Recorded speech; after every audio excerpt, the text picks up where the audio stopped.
गांव के बाहरी इलाके में एक पुरानी हवेली खड़ी थी, जिसे लोग भूतिया हवेली के नाम से जानते थे। गांव वाले कहते थे कि वहां रात को अजीब अजीब आवाजें आती थीं और जो भी अंदर गया वो वापस नहीं लौटा।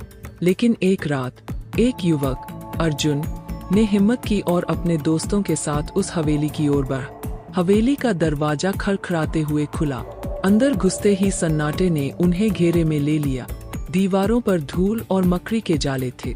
अर्जुन ने दोस्तों से कहा, डरो मत, यह सिर्फ एक पुरानी हवेली है। लेकिन दोस्तों के चेहरे पर डर साफ दिख रहा था।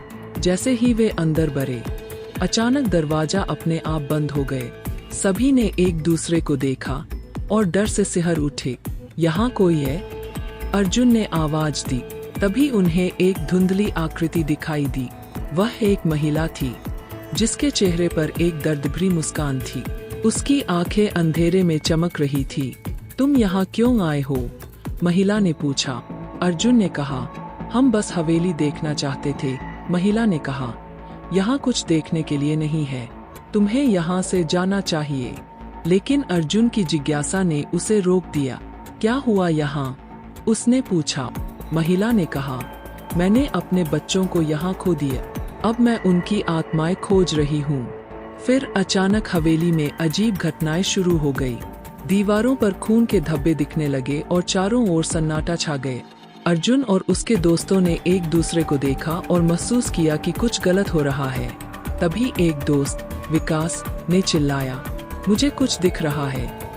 उसने एक पुरानी तस्वीर की ओर इशारा किया। उस तस्वीर में वही महिला थी, लेकिन उसके बच्चे कहीं नजर नहीं आ रहे थे। महिला ने कहा, मेरे बच्चों की आत्माएं यहाँ फंसी हुई है, तुम्हें उनकी मदद करनी होगी। अर्जुन और उसके दोस्तों ने सोचा कि यह केवल एक खेल है, लेकिन उन्हें जल्द ही एहसास हुआ कि यह सच है। वे एक कमरे की ओर बढ़े, लेकिन वहां पहुंचते ही दरवाजा फिर से बंद हो गए। कमरे में अंधेरा था और एक ठंडी हवा चलने लगी। अर्जुन ने कहा, हमें यहाँ से निकलना होगा। लेकिन तभी कमरे में एक तेज आवाज गूंज उठी, तुम यहाँ से नहीं जा सकते। अर्जुन ने अपने दोस्तों को समेटा और भागने की कोशिश की, लेकिन एक एक कर उनके दोस्त गुम होते गए। विकास अचानक गायब हो गया। अर्जुन चिल्लाया, विकास, तुम कहाँ हो? फिर से वही महिला सामने आई, तुम सब मेरी मदद नहीं कर सकते, अब तुम मेरे बच्चों की तरह हो। अंधेरे में से आवाजें सुनाई देने लगी।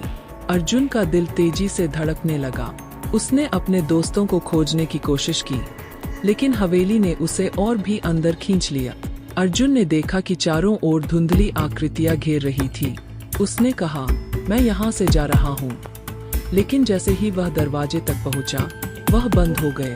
वह एक कमरे में फंस गया था और उसके सामने एक पुरानी दर्पण थी। जब उसने दर्पण में देखा तो वह भौचक्का रह गया। उसमें उसकी जगह एक अधेड़ उम्र की महिला दिखाई दी। उसकी आंखों में आंसू थे। यह सब सच है, उसने कहा, मैं भी यहाँ फंसी हुई हूँ। अर्जुन ने अपनी जान बचाने की कोशिश की, लेकिन हवेली ने उसे पूरी तरह से अपने कब्जे में ले लिया। उसने अपने दोस्तों के नाम पुकारे, लेकिन केवल सन्नाटा उसकी आवाज को घेरता रहा। उस रात हवेली में फिर से कोई नहीं लौटा। अगले दिन गांव के लोग फिर से उस हवेली के पास गए, लेकिन सब कुछ वैसा का वैसा था। सिर्फ हवेली की दीवारों पर खून के धब्बे थे और एक अजीब सी खामोशी थी। वहां से गुजरने वाले लोग अब भी कहते हैं कि रात में हवेली के अंदर से आवाजें आती है, और जो भी वहां जाने की सोचता है, उसे एक खौफनाक एहसास होता है कि वहां कुछ अनसुलझा रह गया है। अर्जुन और उसके दोस्तों की कहानी गांव में हमेशा के लिए एक चेतावनी बन गई। भूतिया हवेली में कदम मत रखना, वरना तुम भी कभी लौटकर नहीं आओगे।